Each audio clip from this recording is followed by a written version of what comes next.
Canadian Prime Minister Mark Carney delivered a firm message to the United States after reports emerged of Alberta separatists, meeting with U.S. officials in Washington. Carney indicated Canada expected the Trump administration to respect Canadian sovereignty at a sensitive diplomatic moment. سلام دبسي أخاب سلام ميديا نحكي ويدما سلام ميديا فور تروز كلهم ساعتين تخاطلتين أبزلهم سلام تعنان كون لكم نتمنى لهم على ما حاونا كبدهم تخلص سبهله كابزاز نبرز الله كتما إيدمنتون ناي كباب 3 ساعات درايف بماكينة أبكاي غاريت بهال كتما زنبر ويدما أو زغلغل بزعبا ألبرتا زخونة تنبيت أمت إلومو تنبيت كما تقول دما كنصغو زيكونه مرميرنا حقي انت راهينو خنقبلون كنصليلون جيغان انت راهينو حسوت انت راهينو دما عقب كنبلو نسب دما خاب كمز عينت جيغا زخونه لممد تطو كبل نفسو خرم كنمعدو سلازغبا زعوازي خزارب مصي ذا البرتا تبهال بروفينس ويدما كفلاغر كاب كندا تا رابعيتي بصفحات مريت ويدما بعبيت ناي مريت تركب كوينا اتناتا عبيت ناي اب افريقيا زلو هاجرات كنورادرو خلنا دارغا 3 غزي ناي اوغندا تخون بطعمي عبي مريت بطعم سفيح مريت اب اوروبا انت ارينا دما 2 غزي وعطفي ناي جيرمان تاكل بطعم سفيح مريتي اب البرتا كباب 10 شعته زخنا عبيتن ناشتون كتماتات يركبا نابنت إدمنتون توانا كتما تكون كلا بعد كالغاري ريدير ليزبريدج كالوت كتماتات دما يركبا ألبرتا تفلت ألو زعبه إيكونومي أويل سانس ويدماتي ندادي بتعمي هابتام بروفينسيا سلازو خانا دما توم ألبرتانس ويدما تقمات ناي ألبرتا أبز حجي حدا من قصاص يكايرالو تم قصاص انتاي ألبرتا separatist movement زبهال ناي ألبرتا تغنصلتي ويدما خفلي يدلي لك كمزن احنا ريفرندم تواهيبنا 98.5 ايفال مس ኢትዮጵያ لنا زلمتنامو هاجر زخنا زوم ألبرتا separatist movement ويدما اب ألبرتا من قصاص تغنصلتي ألبرتاوين زبهال من قصاص هلوم ازي من قصاص دي ألبرتا قدم مسراتا اب 10 شعته 30 جمرو خينو اب 10 شعته 35 ألبرتا بهال بروفينس تمسريتا اب 10 شعته 80 دما ازي من قصاص دي انداتو بهار متي حجي دما حيال بزخن منغدي ريفرندم تواهيبنا هاجر كنكون علينا يوللو سلازي زوم سوا زياتهم نا واشنطن دي سي خيدهم بزعبا زي غداي زي مسي منكس امريكا زرب تلازغبرو دونالد ترامب دما ابز نجر زي ايدالو تواهيلو سلازي حسب امريكا امبتستان كندا ايدالو ايلوم سلازي حسبو برايم مينستر مارك كارني دونالد ترامب اب لولاونت ناي كندا ايدكا يتتو اوص زبل متنقتا كم زهبو اب كله زيناتات عبي مزاربو خينو يزربالو سلازي كبدوم نزم اسرائيل حدا تنبيت تنبي خمزيلو ألبرتا كندا يحلفالو مالتي زي تنبيت زي زحلفو زلخو اقدمون سلا كندا كلتشان اسران حموشن ويتا خمزيلنا اب كندا مسيو سي زلو محزنت ازيو ناركوفو درجه حمد خيد كسع وق قصون كم دمص ويتا تزاربني حلفا خانير مالتي سلا كندان يسن اجي انت تصلينا منالواش ازي امونغو يسن كندان تمديو زلو وق كترف خليو انت زي كوينو ግን ويتا امونغو كندان يسن ناوق قصو خيديت ነገር ስለዚህ ህጁ ነዝል ሰማዕሰብ ይጸልይ ምክንያቱም ኣብ ካናዳ ብዙሕ ነገር ብዙሕ ስደተኛታት ዝሓዘት ምድርያ مسيوس مقطع مالتك صبا يكون ابز غزي زي ብዙሕ ነዚ ነገር ዚ ካናዳ ሪተራለወትሉ ስለዚህ ንጸልይ እዚ ነገር ዚ ኸይከው ምናልባሽ እዚ ነገር ዚ ተጋጢሙ እንተ ክንገብር ዝብል ኣብዚ ግዜ ዚ ናብተናሹ ፕሮቪንሲ ምናልባሽ ናው ገጽና ክንከይድ ከም ዘለና ናው ኣብ ኮይና ክንዕቆብ ከም ዘለና ማለት እዩ ኣብዘን ዓበይቲ ከተማታት ዘለና ምናልባሽ توجه كساخل لخني أبز الزخي مثلا أنت زفتسم نعمله كبري يخونه ولا أنا حسيخة تبعي الزخي مثلا أنت زفتسم نعمله كبري يخون سلا أربرتا حججن تكندي ممسي لومي سلا أربرتا كندا يحلف على خملاتي سلمان تاي أربرتا مسيو سي حنت خاب بروفينسي نا يو سي خنتخون لومي بتنبيت عقدي ما خيكون خلو زارب على خملاتي سلمان زابير أملاح نعين واريو انتاي ملصالو ادمو ينغرني انا ها نتد متصدلو انتاي غبرالو زاربالو እግዚአብሔር አምላክ ነዚሉ ስለጸዋኒ ነዚሉ ስለዘዳልወኒ ናይዝ መጽ ነገር እነግረኩም አለሁ ማለት ስለዚህ አልበርታ ምስዮ ሲያክት ኮነ አብዝ ጊዜ እዚህ እንታ እንገብራለና ዝብል ናተይ ምኽሪ እዚ ናይ ካናዳ ዜግነት ዝሓስኩም ጊዜኹም ተዳ ኮይነ ህጅ ዜግነት ክትሕዙ ተጓዩ ጊዜኹም ህዙ ምስ አልበርታ ኮንኩም ናብ ዩኤስ ክትከዱ ትደልዩ ስለዚህ ዜግነት እስኩም ተዳ ጸኒያኹም ምስ አልበርታ ናብ ዩኤስ ክትከዱ ትኽእሉ ማለት ስለዚህ እዚ ነገር ዝና ከኸውኝ ካብ አምላኽ ሄሪዮ አነ ይኮንኩም ደገብሮ ዘለው አነ ይኮንኩም ትምኒት ናተ አይኮነን በትንቢት ናይ እግዚአብሔር ነገር ድኸው እንደሎ ነገር ነግረኩም አለሁ እግዚአብሔር ስሙ ተባረከ ይኹን ሰማያኹም ሸርግወሮ አካል ጉዳይ ካኽ መጽኸለኻ ከነግረኩም ከለኻ ነዚህ እንተዳሪኹም ንኽትዳለው ናይ አምላኽ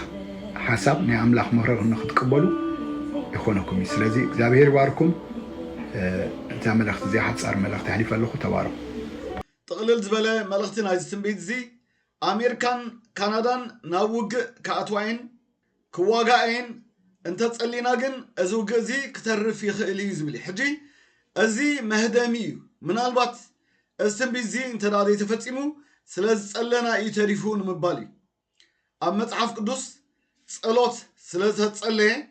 استرفة مغزفتي الله نامنت تنبيت يوناس ويدما متحف يوناس انت الآن بيبنا اتهزبي ننوي سلازة تصلي أبقد ما أملاخ بنسحة سلازة قربة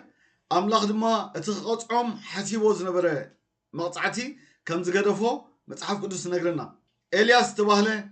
نبي دما زمزولو 3 عمت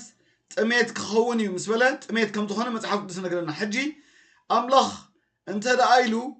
يخوني املاخ بتعم زقد سوغن حزبو انبر كندا مس امريكا تحويسا امريكا مس كندا تحويسا انت يقبروا لنا املاخ مالتي مصحف قدس زولو تنبيتات كنريو خلنا اتنا املاخ اصبيقو زقدسو ويدماتي تحسو نايتي تنبيت حزب املاخ كاب حاطياتو خملس حزب املاخ بنصحا خملس حزب املاخ ناب املاخ كملتي تقند ملختي نايت تنبيتات أذا تنبي زجن ألبرتا مس أمريكا تحوسيا وجه خوني سلازي كاب ألبرتا هريمكم نبتخال بروفينسات كيتكم يعقوبو أمريكاوين كتكونوا انتدعى لهم جن زيجنت ناي ألبرتا حزو مجمّرة نجر ناي ألبرتا زيجنت بحال نجر يلن زخون سب أب كندا زلو residence permit انتدعى ليو ناب ألبرتا متي خمسجب ناب ألبرتا متي تاسيرة هوت يخيلي سبتقند علامات نايتن بيت عم مصحف قدس كنرخلنا اتناب سيول زخيد له حزبي كملس كدحن قصون اب እግዚአብሔር كملسي امبر كندا مس امريكا تحويسا امريكا مس سويدن تحويسا نوروي مس سويدن تحويسا نا املاخ ጉዳይ ይኮነን ምክንያቱ በመለታት ዓለም በመለታት አመሬት በመለታስ ናይ አምላኽ ያ ስለዚህ ከበሮም እዚ ትንቢት ዘይኮነ ጥንቆላ ስለዝኾነ ካብዚ ህውተታ بنسحة تملس ناب أملاخ تملس نياتا أبو ألبرتا زنبر تقرينيا سمع حزبي كاب نقدو كاب سرحو كاب تمرتو منالوات كاب حدارو تزنابلو يأخذ اللخا نموهانو نازلتن بيزي سامعو زخيد تصلو التراي مغنياتو هو تهتاس لزخونة كالب زعبانا يوغاندا بريزيدنت ما كنزيلو تنبيلو سمعوه عند ذكاي زلو مرجع ብዙሓት ኤርትራውያን ኣሕዋትና ወይናው ኣብ ኡጋንዳ ይነብሩ ስለዘለው ስለዚህ እዚ ምርጫ እዚ ኣዝዩ ወሳኒ እዩ ምክንያቱ እዚ ሰብኣይ እዚ ላል 30 ዓመት ዝመርሐ ሰብኣይ ኣዝዩ ኣቦ ኣፍሪቃዊ ኣቦ ስደተኛታት እዩ ስለዚህ እዚ ሰብኣይ እዚ ኣብ ምርጫ ምዕዋት ማለት ንስደተኛታት ንኤርትራውያን ኣሕዋትና ስጋእቲ ኣምላኽ ዝረዳና ሰላም ንኽነብሩ ጽቡቕ ዝኾነ መራሒ ኣቦ ኣፍሪቃዊ ዝብሉ ኣነ ብኩሉ ስለዚህ ሰብኣይ ዝነ خمرت ጸልዩ ጎይታ እሱ خمرت ምዃኑ መልእኽቲ ተቀቢለ ኣለኹ ስለዚህ እዚ መልእኽቲ ዘሕልፍ ኣለኹ ጸልዩ ኣብ ድሕር 3 መዓልቲ ከባቢ ክፍጸም ማለት እዩ ስለዚህ እግዚአብሔር አምላኽ መራሒ ገይሩ ሙሉእ ጥዕና ክህቦ ብኩሉ ነገር ድማ ንክመርሕ አምላኽ ጥበብ ምስትውዓል ክህቦ ንፅሊ ኣለና ስም እግዚአብሔር ይባረኽ ተባረኹ ሸር ግበሩ ብዛዕባ እዚ ወዲ 81 ዓመት ዝኾነ ሙሰቪኒ ፕሬዚደንት ናይ ኡጋንዳ ን41 ዓመታት ድማ እንዳጭበርበረ ዝእሰር እንዳኣሰረ ዝቕተል እንዳቐተለ ኣብ መሪሕነት ዝፀንሐ ዲክታተር ዝኾነ ፕሬዚደንት ኣምላኽ ንስዩ ክምረፅ ኢልኒ ይብላል ሕጂ እቲ ምክንያት ገይሩ ዘቕርቦ ንስደተኛታት ኣቦ ስደተኛታት ስለ ዝኾነ ንኤርትራውያን ድማ ከም ስደተኛታት መጠን ፅቡቕ ሰብ ስለ ዝኾነ እግዚኣብሔር ንስዩ ፕሬዚደንት ዝኸውን ኢልኒ ይብላ ኣሎ እግዚኣብሔር ንዓመፀኛ ሰብ ይድግፍ ዲ እግዚአብሔር ንዓመፅ ንስርቂ ንምጥፍፋእ ንምቕታል ሰብ ንምሕራድ ሰብ ንምእሳር ሰብ ይድግፍ ዲ ስለዚ እዚ ትንቢት ዘይኮነስ ጥንቆላ እዩ ህውተታ እዩ አንጻር ቃል አምላኽ ስለ ዝኾነ ከበዶም ተመለስ ከበዶም ብዛዕባ ትንቢታቱ ክዛረብ ከሎ እግዚአብሔር ምስ ሳልሳይ ርእሱ መፂኡ ተዛሪብኒ ኢየሱስ ክርስቶስ ገጽ ንገጽ ተራኢኒ ኣነ ብመንፈስ እቶም ካቢኔት ተኣኪቦም ከለዉ ኣነ ምስኦም ነይረ ከምኡ ዝብል እቲ ትንቢት ካብ ኣምላኸይ ተቐቢለዮ እዩ ዝብል ሕጂ ብዛዕባ ኤርትራ ክንበኸሎ ድማ ከምዚ ይብል ኣብ ኤርትራ ብሓፂር ግዜ እግዚአብሔር ኣምላኽ እንታይ ከምፅኡ ለውጢ ከምፅኡ እዚ ለውጢ እዚ ክመፅእ ደሎ ካብ ኣምላኽ እዩ ስለዚ እግዚአብሔር ኣምላኽ እንታይ ገይሩሎ ኣብ ኤርትራ ኣብ ሓፂር ግዜ ዘገርም ለውጢ ክኸውን ንብዙሓት ሰብ ክሳኾን እዮም ክግረሙ እዮም ከመይ ኢሉ እንታይ ሓድሽ ነገር ክኸውን ኣብ ኤርትራ ፍርዲ ወፂኡ ኣሎ ስለዚ እዚ ነገር እዚ ኣብ ሓፂር ግዜ ኣዋሪሑ ዓመቱን ኣይወስን ኣዋሪሑ ክውድእ ክፍፀም እዚ ስለዚ እዚ ነገር እዚ ምስ ተፈፀመ ካብ መጀመርታ ክሳብ መወዳእታ ኸ እንታይ ወፂሑሎ እንታይ ከይዱሎ ማዕረ ካቢነ ሚኒስትራት ክእከቡ ከሎ ኣነ ብራእይ ኣብኡ ኣለኹ ስለዚ ኣምላኽ ኮነ ኢሉ ነቲ ነገር ከታተሎ ገይርና ካብ መጀመርታ ክሳብ መወዳእታ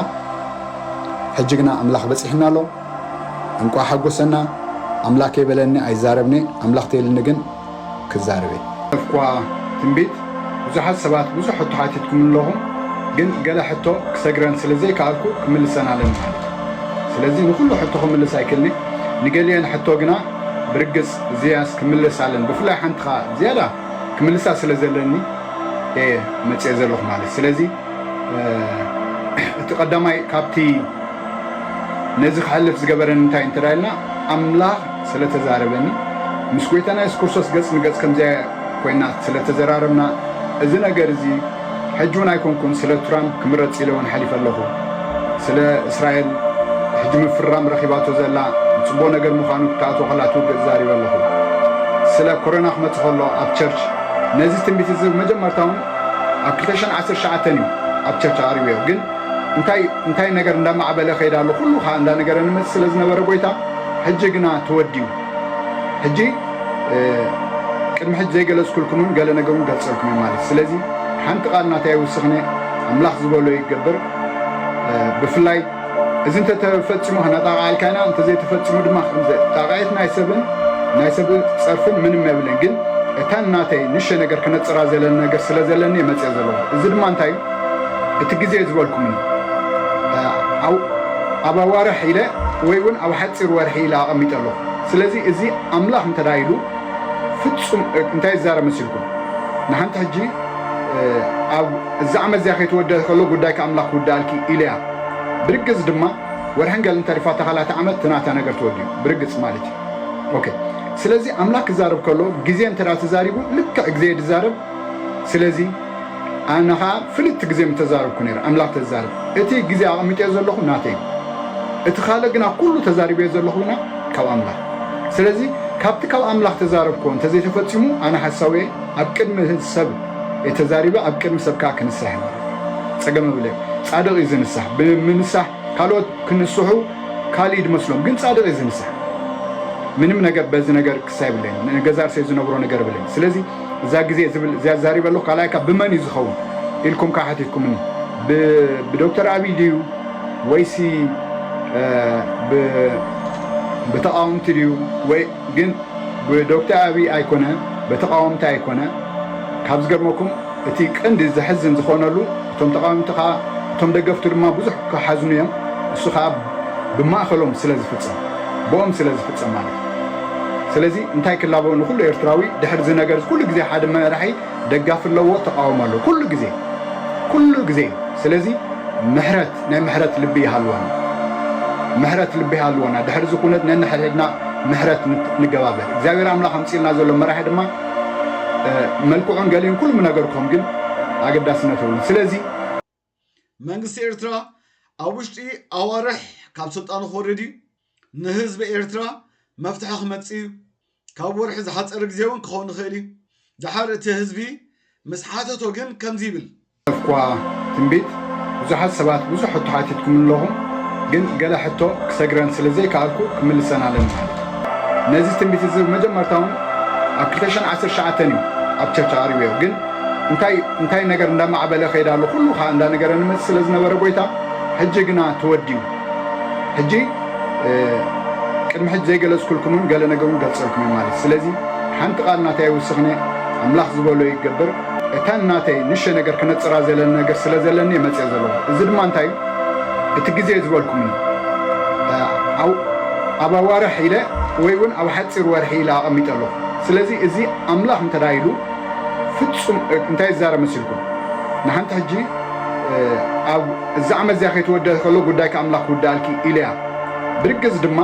ወርሕን ገለን ተሪፋ ተኻላተ ዓመት ትናታ ነገር ተወዲዩ ብርግጽ ማለት እዩ ኦኬ ስለዚ ኣምላኽ ክዛረብ ከሎ ግዜ እንተዳ ተዛሪቡ ልክዕ ግዜ ዝዛረብ ስለዚ ኣነኻ ፍልቲ ግዜ ምተዛረብኩ ነይረ ኣምላኽ ተዛረብ እቲ ግዜ ኣቐሚጠ ዘለኹ ናተይ እቲ ካልእ ግና ኩሉ ተዛሪበ ዘለኹ ግና ካብ ኣምላኽ ኩሉ ትንቢት ኣምላኽ ይነግርኒ እቲ ኣዋርሕ ዝበልኮ ግን ኣምላኽ ክዛረብ ከሎ ስፔሲፊክ ዝኾነ ኣብዚ ግዜ እዚ ዝብል ስለዚ ኣነ የተጋጌ ኣነ የኸረም ደለኒ ነዚ የእርሞ ይብል ኣሎ ካልእ ዝገርመኒ ብዛዕባ ኮሮና ብዛዕባ እስራኤል ብዛዕባ ኣሜሪካ ብዛዕባ ካናዳ ኩሉ ተዛረብኮ ወይ ድማ ተነበኽዎ ተፈጺሚ እዩ ስለዚ ትንቢተይ ኣብ መሬት ኣይወድቕን ይኽብል ጸኒሑ ብዛዕባ እቲ ናብ ስልጣን ዝመጽእ ኤርትራዊ ወይ ድማ ፕሬዚደንት ዝኾን ኤርትራዊ ግን መልክዑ ኩሉ ርአየ ምዝራብ ግን ኣድላይ ይኮነን ኢሉ ሕጂ እንተዳ ናይ ብሓቂ ርኢኻዮ መልክዑ ዘይትዛርብ ካልእ ክትዛርብ እንድሕሪ ዘይብልካ ንምንታይ ኣብዚ ተዓቂብካ ኣብ መወዳእታ ክብለካ ዝደሊ እንታይ ኢሳያስ ሎሚ ፅባሕ ክወድቕ እዩ ኢሳያስ ሰብ እዩ ኣምላኽ ኣይኮነን ስልጣን ናይ ኢሳያስ ኣብ ዝኾነ ግዜ ጀሚሩ መወዳእታ ድማ ኣለዎ ትንቢታትካ ግን ኩሉ ሓሰብ ስለ ዝኾነ ብንስሓ ተመለስ ኣገልግሎት ነቢያት ካብቲ ሓሙሽተ ኦፊሳት ሓደ ስለ ዝኾነ ንነቢያት የቕበል ንትንቢት የቕበል ግን ኩሉ ትንቢት ክመጽእ ከሎ ክንቀበሎ ዘይኮነ ክንምርምሮ መጽሓፍ ቅዱስ ስለ ዝነግረና መርሚርና ነቲ ሓቂ ክንቅበል ነቲ ዘይኮነ ነገር ነቲ ሓሶት ዝኾነ ድማ ክንቃወሞን ዓገብ ክንብሎን ይግባአና እዚ ናይ ሎም መዓልቲ ትምህርቲ ናብ ኩሉ ክበጽሕ ምእንቲ እሰብ ድማ ክመሃር ካብ ከምዚ ዓይነት ናይ ሓሶት ትንቢት ሓሰውቲ ነቢያት ካሃድም ምእንቲ ናብ ኩሉ ክበጽሕ ሼር ክትገብሮ ብትሕትና ሓትት ኣምላኽ ዘመንኩም ይባርኽ ይቕኒየለን